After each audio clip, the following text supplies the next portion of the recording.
Hi everybody, welcome to today's ISA Product Spotlight. Today we're going to be highlighting Mircom parts.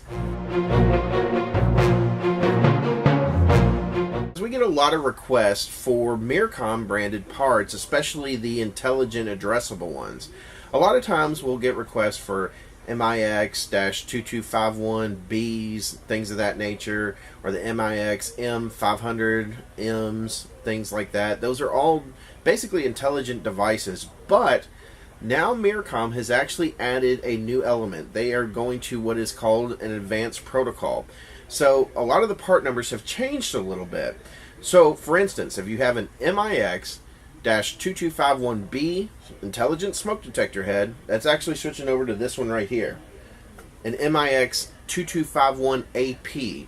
The AP stands for the advanced protocol. They've not only done it for the smoke heads, they've also done it for a lot of the relays, monitor modules, and things of that nature. So if you have questions about what you have currently installed and what the direct replacement is, call your account manager. We can help you look up those and make sure you get the right thing that you need to replace what you currently have installed. So, questions on Mircom? Call your account manager. This is Nick Dumeier. We'll talk to you again soon.